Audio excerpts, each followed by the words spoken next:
ஆட்சியில் பங்கு என்ற பேச்சுக்கே இடமில்லை என கூட்டணி கட்சிகளிடம் திமுக திட்டவட்டம். அடுத்தது என்ன?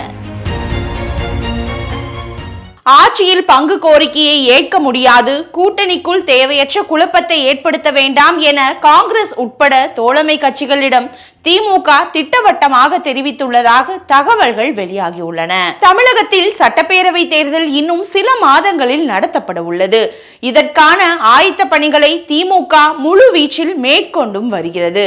ஓரணியில் தமிழ்நாடு, உடன்பிறப்பே வா, மண்டல மாநாடுகள் போன்ற தொடர் செயல்பாடுகளை திமுக முன்னெடுத்து வருகிறது. அதே நேரம் திமுக கூட்டணியில் அங்கம் வகிக்கும் காங்கிரஸ், விசிக உள்ளிட்ட கட்சிகள் மறைமுகமாகவும் வெளிப்படையாகவும் ஆட்சியில் பங்கு என்ற கோரிக்கைகளை முன்வைத்து வருகின்றன. தவேக தலைவர் விஜய் தனது கட்சியின் முதல் மாநாட்டில் பேசிய போது கூட்டணி ஆட்சி என அறிவித்தார். இதன் தொடர் நிகழ்வாக திமுக கூட்டணியில் இந்த விவகாரம் பேசுபொருளானது. எனினும் இதில் திமுக தொடர்ந்து மௌனம் காத்து வந்தது. இந்த நிலையில் கூட்டணி ஆட்சி கோரிக்கையை ஏற்க முடியாது என தோழமை கட்சிகளிடம் திமுக தலைமை திட்டவட்டமாக தெரிவித்ததாக தகவல்கள் கசிந்துள்ளன.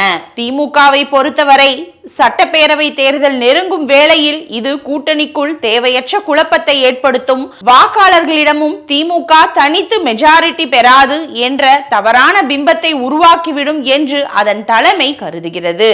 இதன் காரணமாக தொகுதி பங்கீட்டில் வேண்டுமானால் சில சமரசங்களை செய்கிறோம், ஆனால் அதிகார பங்கீடு கோரிக்கையை கைவிட வேண்டுமென தோழமை கட்சிகளிடம் திமுக தலைமை தெரிவித்து விட்டதாக திமுக தலைமை அலுவலக வட்டாரங்கள் தெரிவிக்கின்றன. சமீபத்தில் நடைபெற்ற முதல்வர் மு.க.ஸ்டாலின், காங்கிரஸ் மூத்த தலைவர் ப. சிதம்பரம் ஆகியோர் இடையிலான சந்திப்பிலும் திமுகவின் நிலைப்பாட்டை உறுதியாக ஸ்டாலின் கூறியுள்ளதாக கூறப்படுகிறது.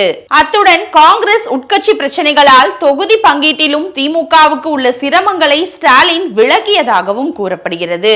இதற்கு திமுகவுடன் தேசிய தலைமை தொடர்ந்து பயணிக்கவே விரும்புவதாகவும், திமுக தரப்பில் கூட்டணி பேச்சுவார்த்தை குழு அமைக்கப்பட்டால் இத்தகைய தேவையற்ற சலசலப்புகளை தவிர்க்கலாம் என்றும் ப. சிதம்பரம் கூறியதாகவும் பேசப்படுகிறது. திமுகவின் இந்த முடிவால் அதன் கூட்டணியில் பெரிய மாற்றங்கள் ஏற்படாது என்பதே அரசியல் விமர்சகர்கள் கருத்தாகவும் உள்ளது.